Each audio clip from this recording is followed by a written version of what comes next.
Surabaya Mengaji.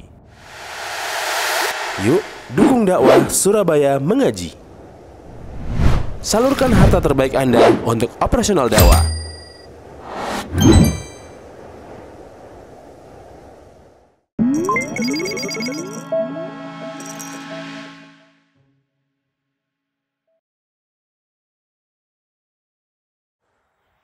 Assalamualaikum warahmatullahi wabarakatuh. Innal hamdalillah nahmaduhu wa nasta'inuhu wa nastaghfiruh wa na'udzu billahi min shururi anfusina wa min sayyiati a'malina. May yahdihillahu fala mudilla lahu wa may yudlil fala hadiya lahu. Asyhadu an la ilaha illallah wahdahu la syarika lahu wa asyhadu anna Muhammadan 'abduhu wa rasuluh. Ya ayyuhalladzina amanu taqullaha haqqa tuqatih wa la tamutunna illa wa antum muslimun. Ya ayyuhan nasu taqu rabbakumul ladzi khalaqakum min nafsin wahidah wa khalaqa minha zawjaha wa bassa minhuma rijalan katsiran wa nisaa'a wattaqullaha alladzi tasaaluna bihi wal arham. Innallaha kana 'alaikum raqiba. Ya ayyuhalladzina amanu taqullaha wa qulu qawlan sadida yuslih lakum a'malakum wa yaghfir lakum dhunubakum wa may yuti'illaha wa rasulahu faqad faza fawzan 'azima. Amma ba'du. Fa inna asaqal hadits kitabullah wa khairul huda hudan nabiy sallallahu alaihi wasallam wa syarrul umuri muhdatsatuha wa kullu muhdatsatin bid'ah wa kullu bid'atin dhalalah wa kullu dhalalatin finnar. Para hadirin kaum muslimin dan muslimah yang dimuliakan Allah Subhanahu wa taala. Alhamdulillah, segala puja dan puji syukur kita hadirkan kepada Allah Subhanahu wa taala atas limpahan nikmat dan karunia-Nya kita bisa hadir di tempat yang mulia ini dalam rangka salat berjamaah dan menuntut ilmu syar'i. Salawat dan salam semoga tetap tercurahkan kepada suri tauladan kita Nabi Muhammad sallallahu alaihi wasallam beserta kepada keluarga beliau, para sahabat-sahabat beliau, dan kepada orang-orang yang senantiasa istiqomah di atas tuntunan beliau sampai hari kiamat. Kembali kita melanjutkan pembahasan dari kitab Al-Imta' fi Syarhi Matni Abi Syuja', yaitu pembahasan fikih dalam mazhab Al-Imam Asy-Syafi'i rahimahullahu ta'ala. Pada pertemuan yang sebelumnya, kita telah mengkaji bersama tentang hukum-hukum seputar memandang wanita yang bukan mahram, ya, atau wanita secara umum. Itu ada sampai 7 hukum. Ya, ada yang tidak diperbolehkan, ada yang diperbolehkan kalau ada keperluan dan seterusnya. Ini bisa dimurojaah lagi pandangan-pandangan kepada wanita. Adapun materi selanjutnya yang kita bahas pada malam hari ini adalah tentang wali dan saksi dalam akad pernikahan. Ya, tentang wali dan saksi dalam akad pernikahan. Di sini beliau, yaitu Abu Syuja' mengatakan wala yasihu di halaman 302, ya, di halaman 302 dari buku PDF. Kalau di versi terjemah mungkin halaman 52, ya, yang PDF yang terjemahan. Kalau yang PDF bahasa Arab halaman 302. Beliau mengatakan wala yasihhu aqdun nikahi illa biwaliyin wa syahidai adlin. Tidak sah sebuah akad nikah kecuali dengan adanya wali dan 2 saksi yang adil. Ya, jadi tidak sah. Jadi akad nikah itu kan bisa sah, bisa tidak sah. Ya. Maka supaya akad nikah ini sah, itu harus ada wali dan 2 saksi. Ya, harus ada wali dan 2 saksi. Dalilnya atau landasannya adalah sabda Nabi sallallahu alaihi wasallam. Beliau bersabda, la nikaha illa biwaliyin. Tidak ada akad nikah kecuali dengan wali. Ya, maksudnya tidak ada akad nikah yang sah kecuali dengan wali. Kalau mau akad nikah yang sah, maka harus dengan wali. Kurang lebih seperti itu. Di dalam hadis yang lain, Nabi SAW juga menyebutkan la nikaha illa biwaliyin wa syahidai adlin. Tidak ada nikah, tidak ada akad nikah kecuali dengan wali dan kedua saksi yang adil. Ya, ini landasan hukum bahwasanya akad pernikahan itu harus ada wali dan ada dua saksi. Sehingga kalau ada yang anak muda, remaja, pemuda-pemudi nikah lari gitu ya. Nikah lari kemana gitu. Kemudian si wanita ini nggak ada walinya, menikahkan dirinya sendiri, ini nggak sah nikahnya. Ya, tidak sah. Kalau nikahnya tidak sah, berarti kan zina namanya. Kan begitu. Konsekuensinya seperti itu. Kalau akad nikah ini nggak sah atau akad nikahnya bermasalah, maka konsekuensinya kalau orang ini berhubungan intim, maka itu adalah zina.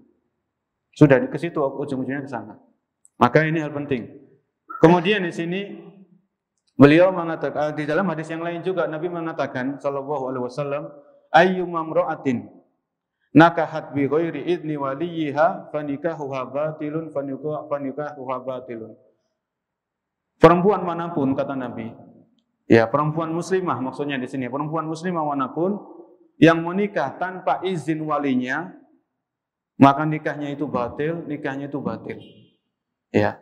Jadi perempuan wanita muslimah manapun yang menikah tanpa izin dari walinya, Nabi mengatakan fanikahuha batilun, fanikahuha batil. Maka nikahnya itu batil, nikahnya itu batil. Ya. Jadi dalam beberapa hadis tadi Rasul sallallahu alaihi wasallam sangat tegas menyebutkan tentang masalah perwalian, masalah wali dan masalah dua saksi dalam akad pernikahan. Kemudian di sini apakah wali dan saksi itu ada syarat-syaratnya? Ya, atau sembarang orang kita bisa jadikan wali, atau sembarang orang kita bisa jadikan saksi. Maka di sini beliau mengatakan wa yaftaqirul waliyyu wasyahidani ila sittati syara'ita. Ya, maka wali dari akad nikah, walinya si wanita ini, nanti akan disebutkan siapa yang berhak menjadi wali. Itu ada urutan-urutannya. Jadi nggak bisa asal-asalan. Namun di sini disebutkan syarat-syaratnya dulu. Ya, syarat-syarat untuk wali dan kedua saksi itu ada 6. Ada 6 persyaratan. Ya, yaitu beliau mengatakan al-islamu wal buluhu wal aqlu wal hurriyatu wal dhukuratu wal adalatu. Ya, yang pertama adalah Islam. Ya. Yaitu Islam. Walinya si perempuan ini harus beragama Islam. Ya. Karena Allah Subhanahu wa taala berfirman di At-Taubah ayat 71, wal mu'minuna wal mu'minatu ba'duhum awliya'u ba'din. Ini At-Taubah 71. Orang yang beriman laki-laki dan orang yang beriman perempuan itu sebagian adalah wali untuk sebagian yang lain. Ya. Jadi kalau ada wanita muslimah, bapaknya itu murtad, naudzubillah, bapaknya awalnya Islam, kemudian murtad, maka nggak bisa bapak yang murtad ini jadi wali untuk putrinya muslimah tadi. Harus cari wali yang lain nantinya. Karena dalam mazhab Syafi'i ini yang pertama itu harus Islam. Wali dan kedua saksi ini harus beragama Islam. Ya. Yang kedua adalah al-bulugh, yaitu sudah balik. Ya, namanya wali. Ini wali si wanita ini harus balik. Ya. Wali si wanita ini harus sudah balik. Misalnya, kan nanti kalian sebutkan wali itu kan bapaknya si wanita ini. Bapak kandung, kalau bapaknya nggak ada kakek nggak ada, nanti saudara laki-laki yang kandung, ya. Tapi saudara laki-lakinya ini belum balik, maka nggak boleh. Harus saudara laki-lakinya ini harus sudah balik, baru dia bisa menjadi wali untuk kakaknya perempuan yang nikah ini, atau adiknya perempuan yang nikah tadi ya.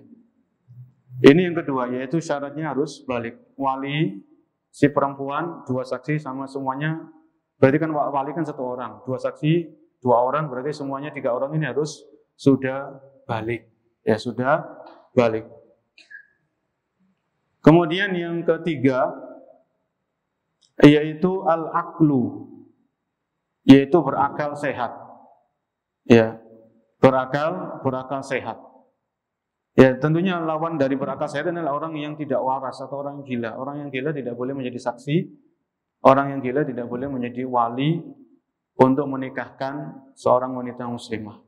Ya, harus berakal sehat. Kemudian yang keempat, al-hurriyah. Al-hurriyah di sini adalah orang yang merdeka, bukan orang yang budak, ya. Bukan seorang budak. Kemudian yang kelima, ad-dzukurah. Ya, ad-dzukurah ini yaitu laki-laki. Jadi wali ini harus laki-laki. Ya. Kalau yang wanita muslimah yang menikahkannya adalah walinya adalah laki-laki. Begitu juga kedua saksi ini semuanya adalah laki-laki. Disebutkan dalam hadis riwayat Ibnu Majah, la tuzawwijul mar'atul mar'ah wa la tuzawwijul mar'atu nafsaha. Disebutkan dalam hadis riwayat Ibnu Majah, la tuzawwijul mar'atul mar'ah. Seorang wanita enggak boleh menikahkan seorang wanita yang lain. Ya, seorang wanita enggak boleh dia jadi wali bagi wanita yang lain. Semoga kemudian dia menikahkan wanita tersebut. Ya, misalnya seorang ibu menikahkan putrinya, saya nikahkan Anda dengan putri saya, ini enggak boleh. Ya, la tuzawwijul mar'atul mar'ah. Seorang wanita tidak boleh menikahkan wanita yang lain. Wala tuzawwijul mar'atu nafsaha, dan seorang wanita tidak boleh menikahkan dirinya sendiri. Maksudnya menikahkan dirinya sendiri tanpa wali ini enggak boleh. Ya, ini kata Nabi SAW. Kemudian yang keenam, ya, al-adalah. Al-adalah ini adalah orang yang adil. Adil itu maksudnya al-adalah kalau kata para ulama itu orang ini menjalankan yang wajib dan meninggalkan yang haram. Meninggalkan yang haram ini tentunya yang garis terdepan itu dosa-dosa besar. Ya. Jadi seorang wali bagi wanita muslimah yang hendak menikah atau saksi dari akad nikah itu kata para ulama harus orang yang adil. Orang yang adil itu orang yang menjalankan ibadah-ibadah yang wajib sama meninggalkan perkara-perkara yang haram. Ya. Sehingga kalau dua saksi ini, salah satunya saksi ini misalnya kok peminum minuman keras, pejudi. Judi kan dosa besar, minum keras dosa besar. Kemudian maka cari saksi yang lain. Usahakan jangan jangan tergesa-gesa, jangan kupu kalau orang Jawa itu. Ya. Jadi orang yang adil itu maksudnya orang yang menjalankan yang wajib. Ya, sholat lima waktu. Ya. Jangan orang nggak sholat dijadikan saksi. Ya. Maka ini perlu ketenangan, jangan tergesa-gesa karena akad nikah ini kan akad yang sakral. Ya. Bisa seumur hidup sekali kalau nggak poligami loh ya. Kalau poligami kan nanti seumur hidup lebih dari sekali. Makanya perlu ketenangan, jangan tergesa-gesa. Cari saksi itu jangan tergesa-gesa. Ini yang keenam, al-adalah. Ya. Yang keenam adalah orangnya harus adil. Kemudian di sini illa annahu la yaftaqiru nikahu dhimmiyyati ila islamil waliyyi. Ya.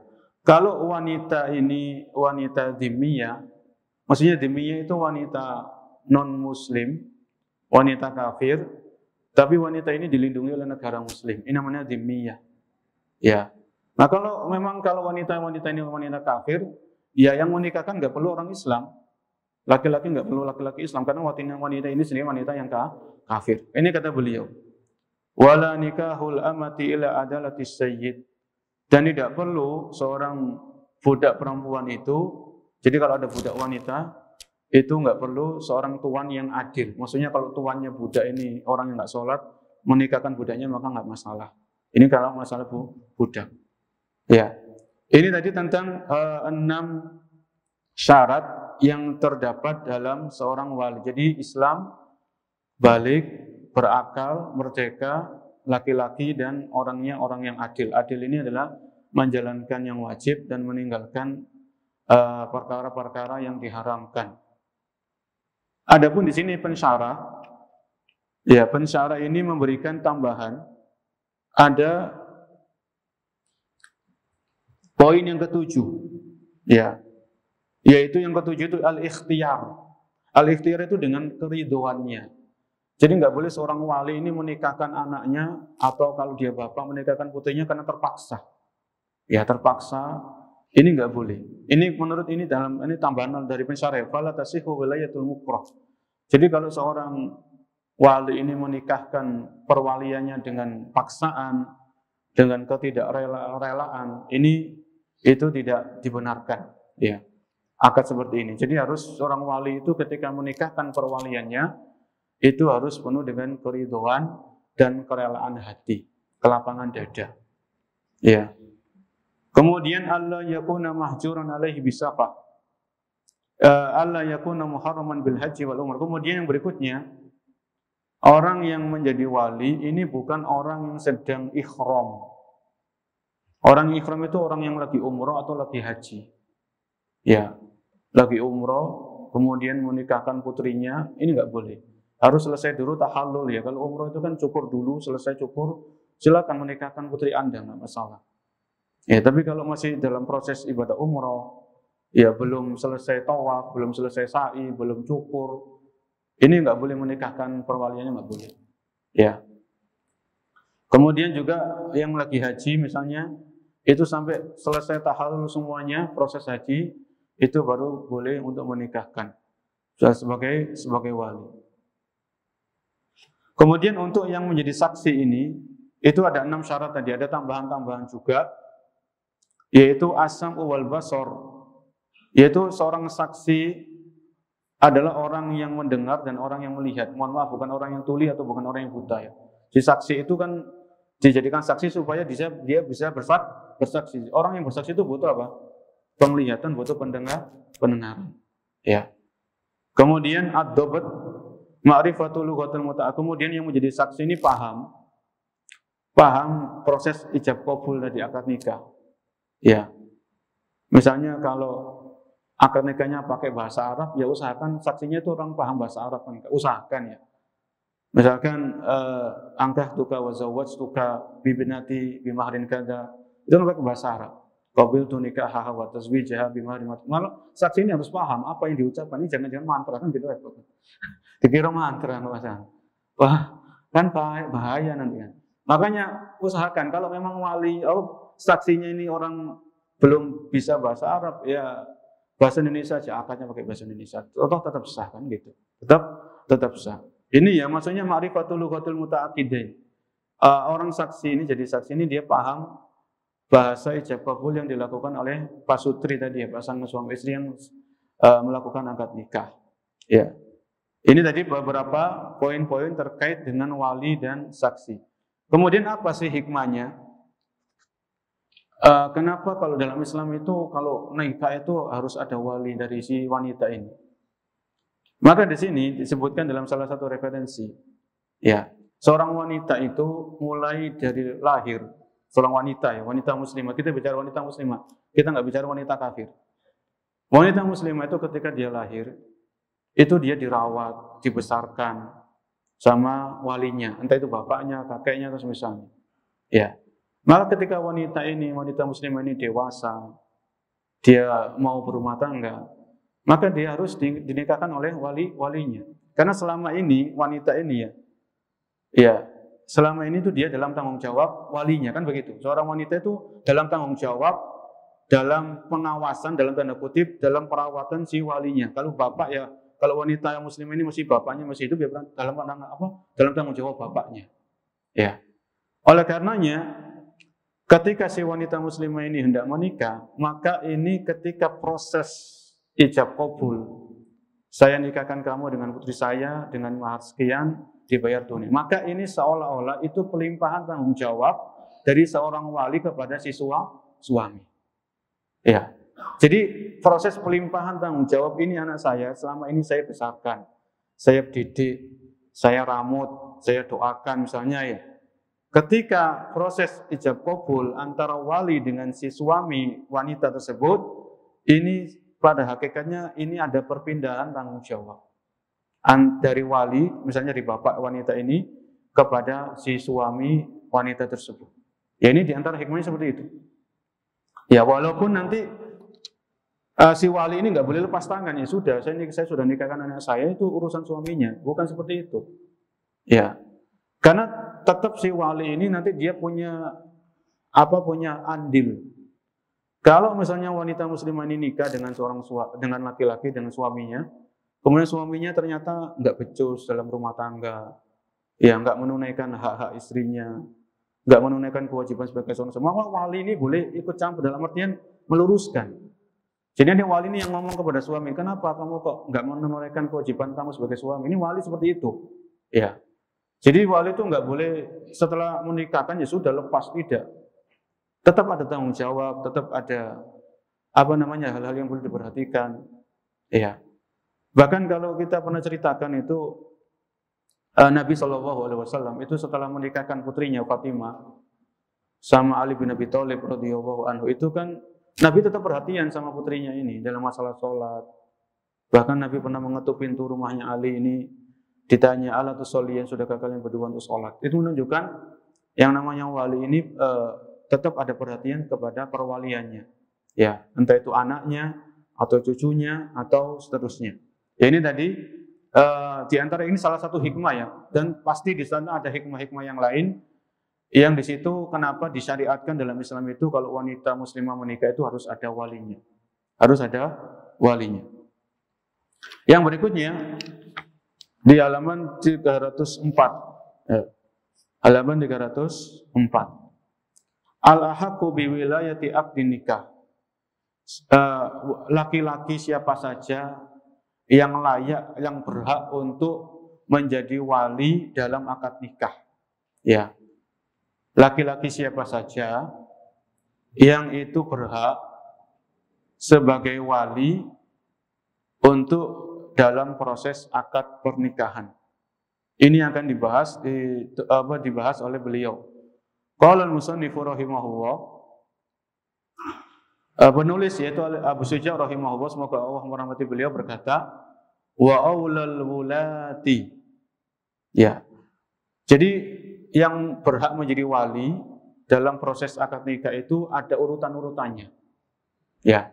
Jadi nggak boleh sembarangan. Urutan-urutan ini 1, 2, 3, 4. Kalau satu nggak ada, yang kedua nggak ada, yang ketiga. Ya. Yang pertama tentunya adalah al-ab. Ya. Yang berhak menjadi wali bagi wanita muslimah itu adalah bapak kandungnya. Ya, bapak kandungnya.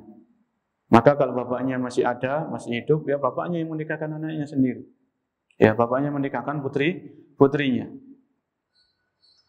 Kemudian yang kedua, summal jaddu abul ab.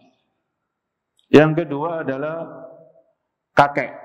Ya, kalau bapaknya si wanita muslimah ini meninggal, maka kakeknya yang menikahkan cucunya tadi. Ya, cucu perempuannya ini kakeknya yang menikahkan. Saya nikahkan Anda dengan cucu perempuan saya, namanya ini, dengan mahar sekian, dibayar tunai. Ya, kemudian si suami saya terima nikah dengan cucu Anda, namanya ini, dengan mahar ini, dibayar tunai. Jadi nggak seperti itu aja. Ya.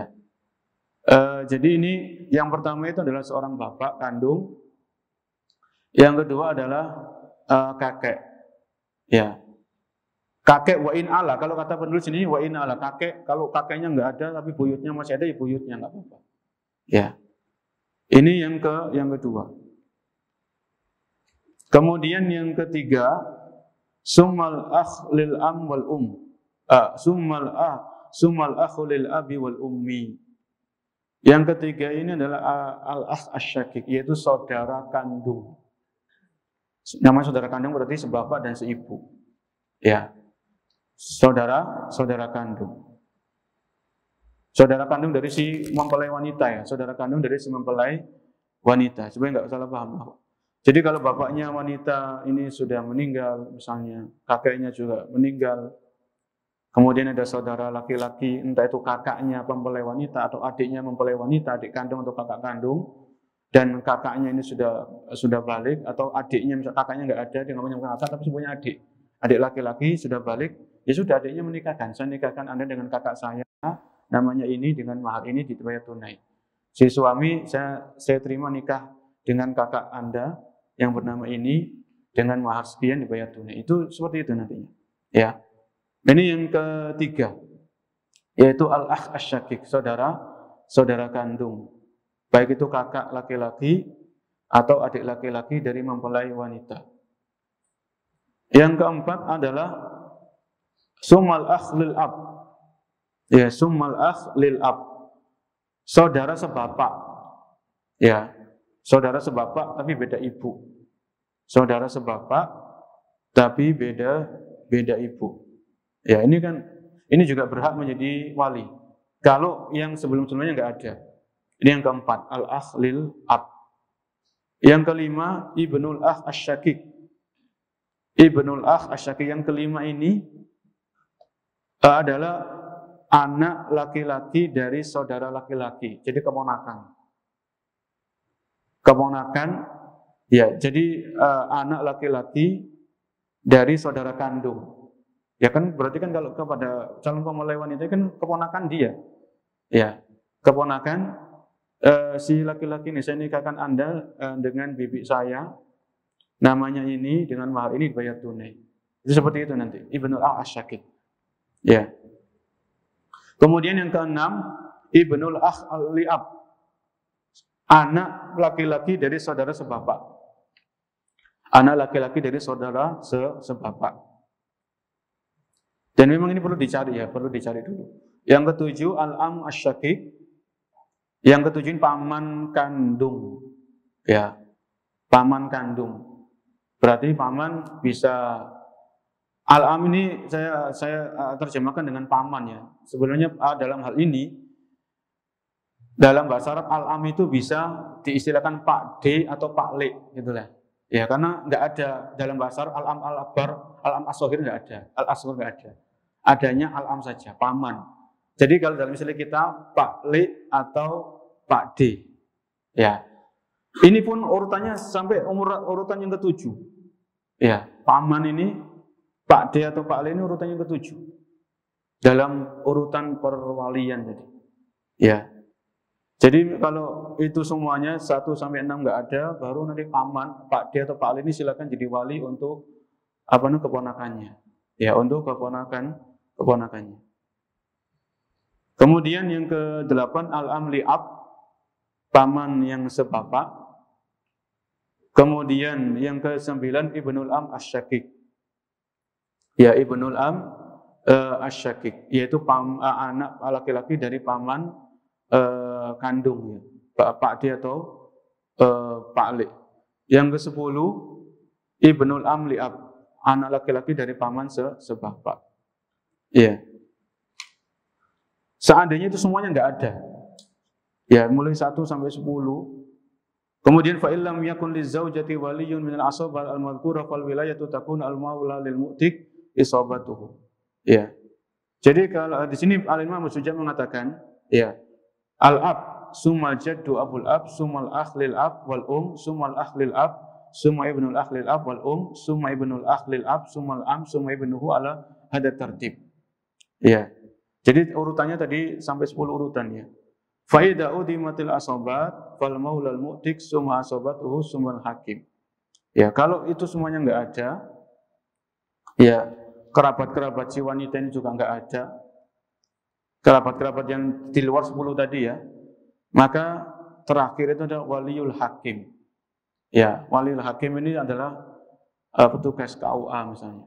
Petugas petugas KUA ini kan utusan dari hukumah Kementerian Agama dalam hal ini itu mengutus petugas ini. Ini namanya waliul hakim.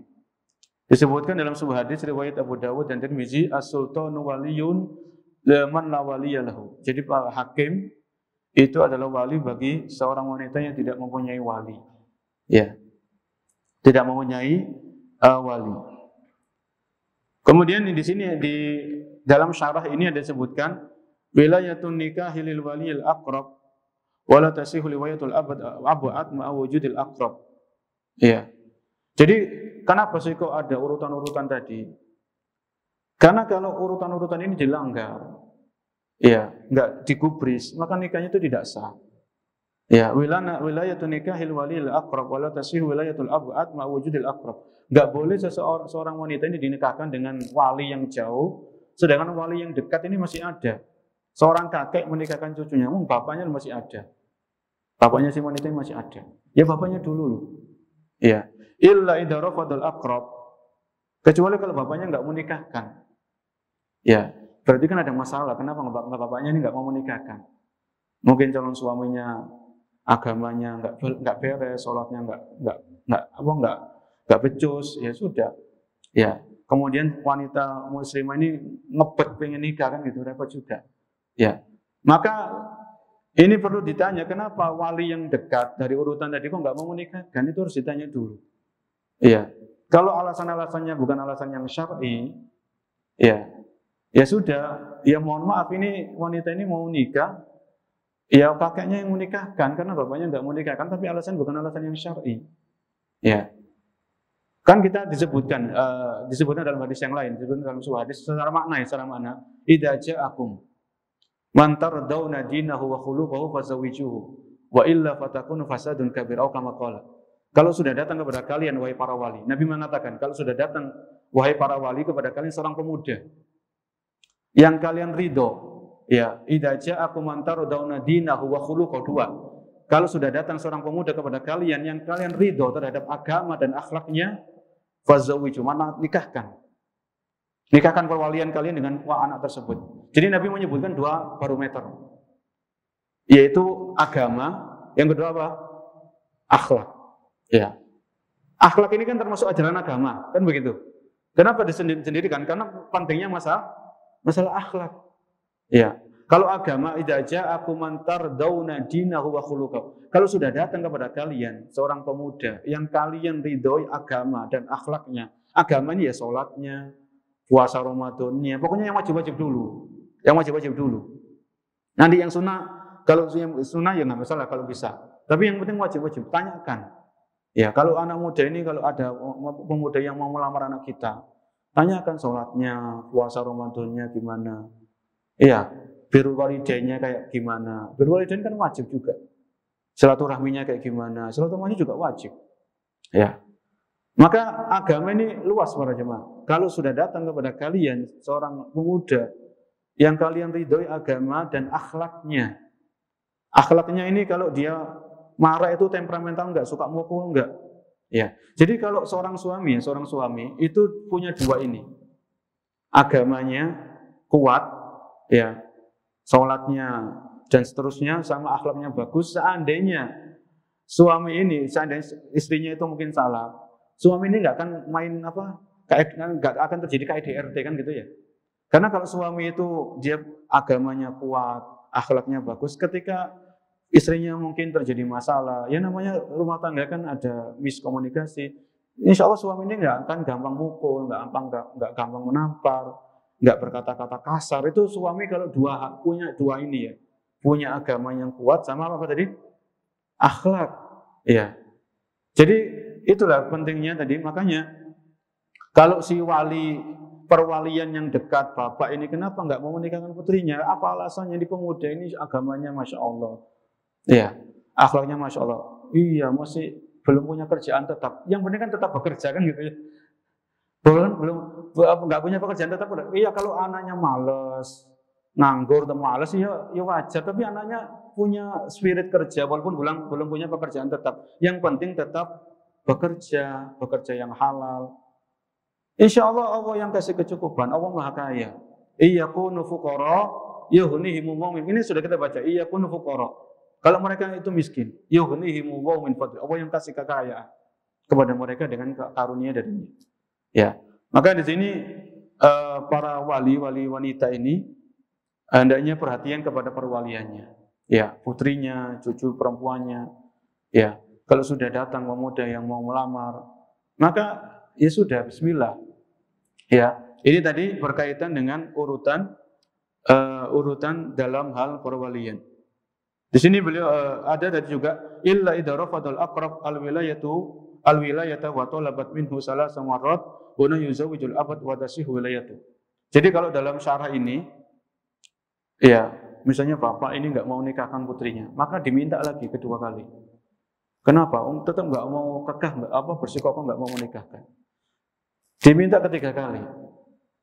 tetap nggak mau menikahkan, alasannya bukan alasan yang syar'i, sudah kakeknya yang turun tangan menikahkan cucunya. Ya, ya nanti tetap ada ini ya. Kalau bapaknya sudah nggak mau nikahkan, ini kan dalam menjalin rumah tangga itu juga pasti ada sesuatu yang nggak pas gitu ya, ada yang nggak serk karena ada wali yang nggak setuju ini tadi. Ya, maka marilah kita semuanya kembalikan kepada Islam. Islam ini pedoman hidup kita di dunia ini untuk meraih kebahagiaan dunia sebelum kebahagiaan nanti di akhirat. Ya, semuanya kembalikan kepada Islam, bukan kepada hawa nafsu, bukan kepada adat istiadat, bukan kepada aturan-aturan yang nggak jelas dan sebagainya. Kembalikan semuanya kepada Islam. Ya, karena kita sudah ridho Islam sebagai agama kita. Itu yang kita ucapkan setiap pagi dan petang. Kemudian di sini beliau mengatakan, "Idza kana al-waliyul aqrab fasiqan zawwaja al-waliyul abad li adami sihhatil fasiq li riwayati ma lam yakun sultan." Ya, idza kana al-waliyul aqrab fasiq. Kalau wali yang dekat orangnya fasik. Ya, si wanita muslimah ini mau nikah, bapaknya nggak sholat. Kan fasik. Fasik itu apa sih? Fasik itu keluar dari ketaatan kepada Allah. Ini namanya orang fasik. Orang fasik itu adalah orang yang keluar dari jalan ketaatan kepada Allah dan Rasulnya. Ini namanya orang fasik. Ya. Maka di sini ini pensyarah ya untuk kehati-hatian orang yang fasik seperti itu jangan dijadikan wali. Cari wali yang agak jauh, kakeknya misalnya. Ya dinasihati dulu. Ini kamu punya anak perempuan, dia mau nikah, masa kamu kayak gini, nggak sholat? Sholatlah, ini kan wajib. Ya supaya kamu bisa menikahkan anakmu dan sebagainya. Itu nasihat seperti itu. Ya. Kemudian di sini masalah ada sebuah idza ghabal waliyul aqrab wa urida tazwijal mar'ah sahhat wilayatul waliyul abad abaka dalika halatul ikramil waliyul aqrab bil haji wal umrah. Idza ghabal waliyul aqrab, kalau wali yang dekat, ini permisalan aja ya. Orang para ulama fikih itu membuat permisalan, nggak tahu terjadi atau tidak. Misalnya wali yang dekat, perwalian yang dekat ini nggak ada orang bapak. Wali dekat itu kan bapak si wanita, bapaknya ngilang. Bahasa kasarnya minggat, nggak tahu kemana. Di telepon nggak diangkat, di WA nggak dibalas, pokoknya nggak ada kabar sama sekali. Ditunggu sampai sekian hari, sekian pekan, sekian bulan, nggak ada kabar. Ya mungkin nggak tahu kalau Allah masih hidup atau enggak kan kita nggak tahu karena nggak ada kabar.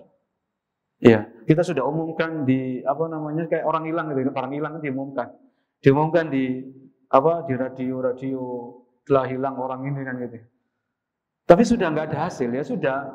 Kalau bapaknya ini misalnya masih hidup tapi nggak ada kabar ya sudah.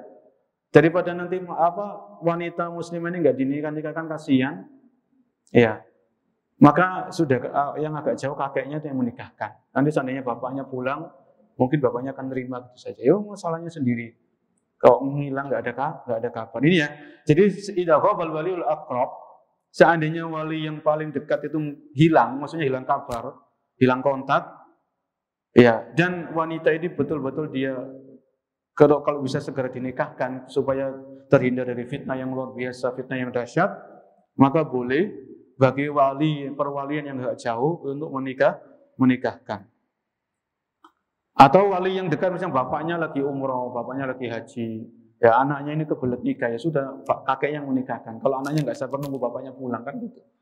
Ya, tapi ini tadi terkait dengan hal-hal seputar yang berhak menjadi wali dalam pernikahan. Kemudian kita lanjutkan al-khidbah. Dalam masalah melamar. Ya sebelum ke jenjang pernikahan itu kan ada proses melamar atau namanya khidbah.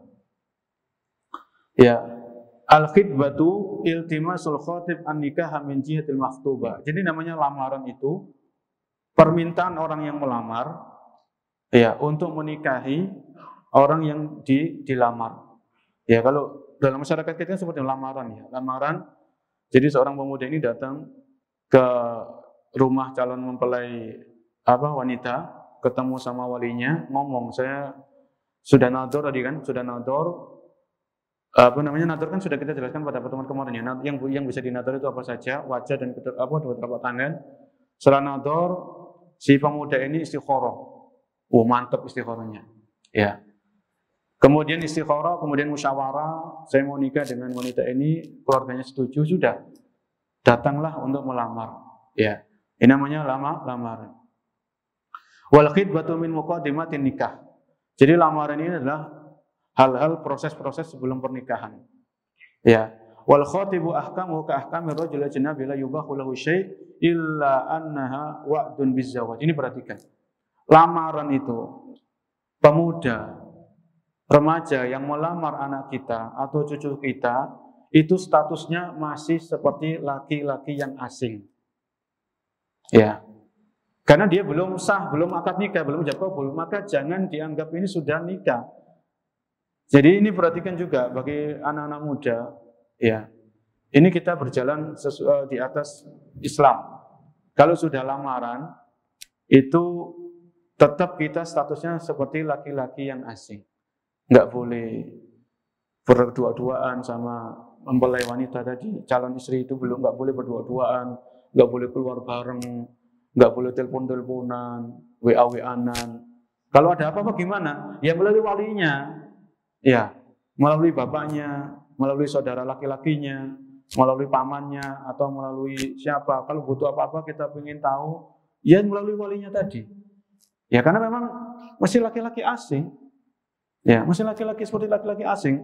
Karena lamaran itu kan apa? Janji untuk pernikahan, bukan pernikahan itu sendiri. Makanya di sini illa anha wa'dun bizawaj. Kecuali lamaran sekedar janji untuk nanti sampai ke pelaminan, sampai ke pernikahan yang sesungguhnya.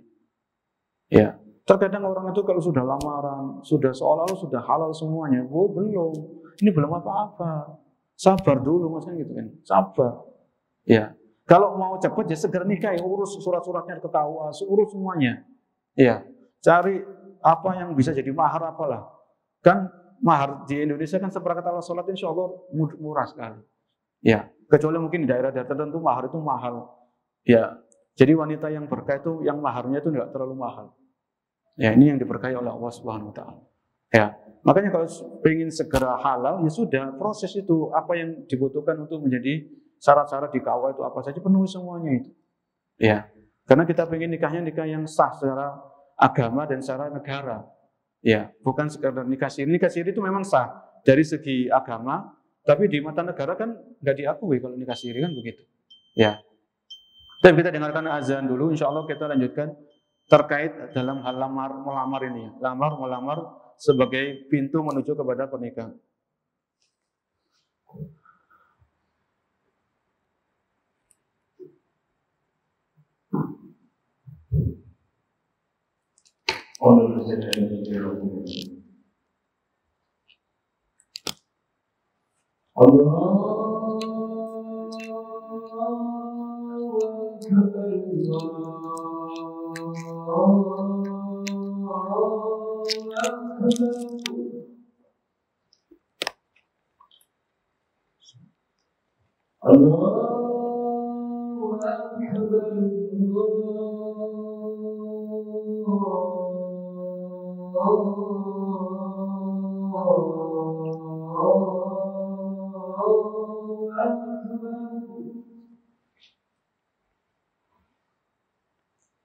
أشهد أن لا إله إلا الله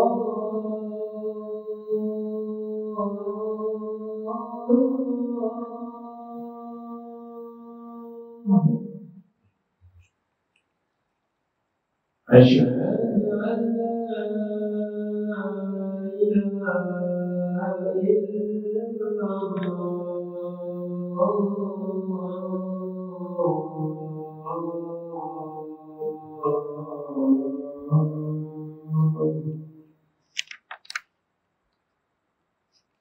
أشهد أن محمدا رسول الله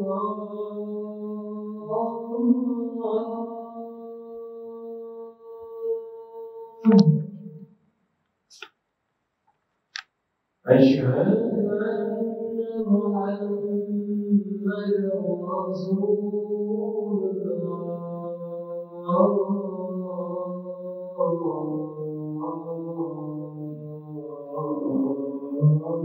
رسول الله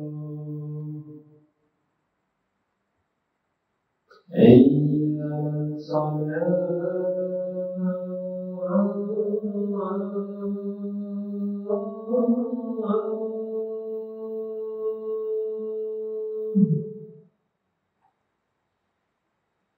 حي على الصلاة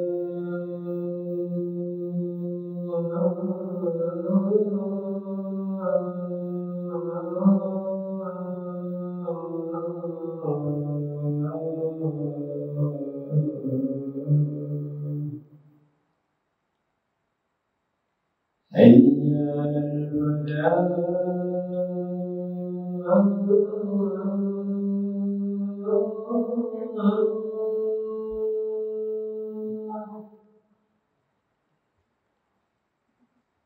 حي على الفلاح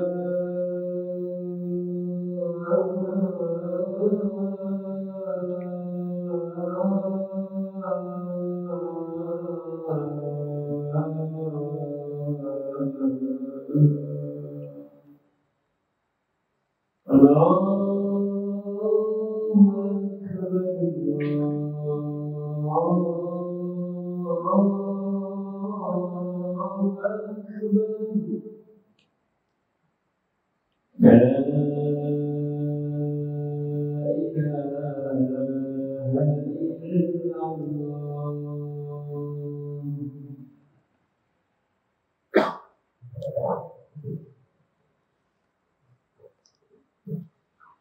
Baik, kita lanjutkan terkait dengan masalah lamaran tadi.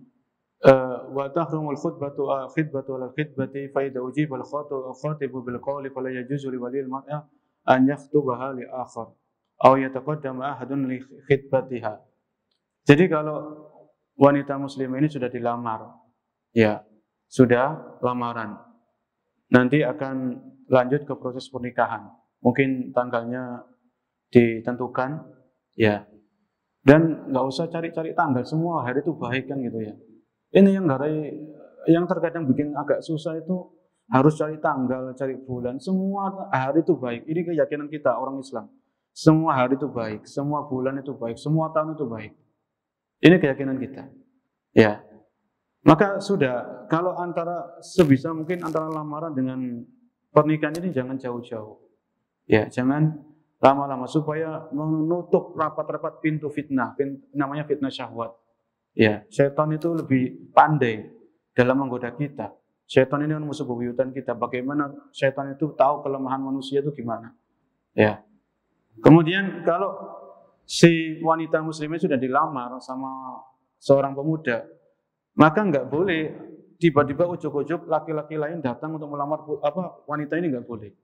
Kecuali kita selaku walinya membatalkan lamaran yang pertama tadi. Ya. Makanya disebutkan la yakhtubu ahadun ala khitbati akhi. Enggak boleh salah seorang di antara kalian melamar di atas lamaran saudaranya. Ya. Jadi kalau si bapak dari wanita ini sudah menerima lamaran dari pemuda A, ya.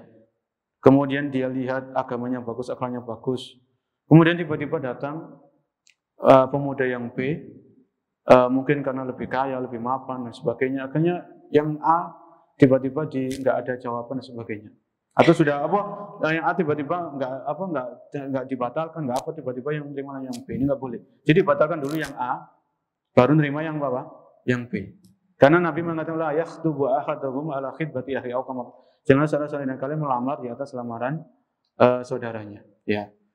Kemudian di sini Abu Jajah mengatakan ya juzu an yusarah bi khitbati mu'taddatin. Ya. Dalam ini kalau melamar wanita yang dalam masa iddah. Ya. Kalau wanita-wanita ini belum pernah nikah, perawan, belum pernah nikah sama sekali, ini gampang. Datang ngomong ke walinya, sudah nador ya. Sudah nador, pulang, istikharah, musyawarah selesai, datang lagi, saya mau melamar anak bapak. Ya. Ini sudah, karena wanita ini wanita yang memang belum pernah nikah. Ini yang akan dibahas, ini wanita yang sudah pernah nikah. Alias janda. Bukan janda, wanita ini yang mu'tad ini adalah wanita yang sedang dalam masa iddah. Iddah ini ada dua, iddah karena cerai, atau iddah karena suaminya mati, meninggal dunia. Ini yang akan dibahas dalam hal ini. Wala yajuzu an yusarriha bi khitbati mu'tada, dan tidak boleh seseorang itu terang-terangan untuk melamar seorang wanita ketika dia masih dalam masa iddah. Ya. Nanti iddah ini ada dua macam. Iddah yang rojaiyah atau al-muthalliqah ar-rojaiyah sama al-muthalliqah al-ba'in. Jadi iddah ini misalnya seorang wanita dicerai sama suaminya. Cerai pertama itu masih bisa rujuk. Cerai yang kedua masih bisa rujuk. Cerai yang ketiga ini sudah selesai. Harus nanti wanita ini menikah dengan laki-laki lain dan seterusnya. Ya, mungkin untuk pembahasan ini kita pending dulu sampai pertemuan berikutnya karena butuh fokus juga dalam hal ini. Dan insya Allah setelah kita juga membahas masalah khitbah atau lamaran. Di pekan depan kita akan membahas tentang wanita-wanita siapa yang termasuk mahram kita. Ya, jadi wanita-wanita siapa saja yang termasuk mahram kita. Ini yang juga kita bahas di pertemuan berikutnya. Karena kita tahu siapa mahram kita, siapa yang bukan mahram kita.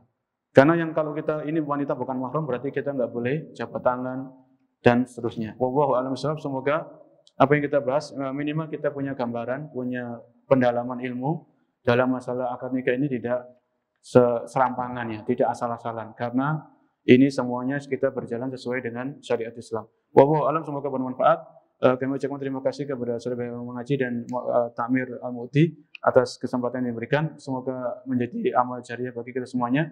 Subhanakallah bihamdika asyhadu an la ilaha illa anta astaghfiruka wa atubu ilaik. Assalamualaikum warahmatullahi wabarakatuh.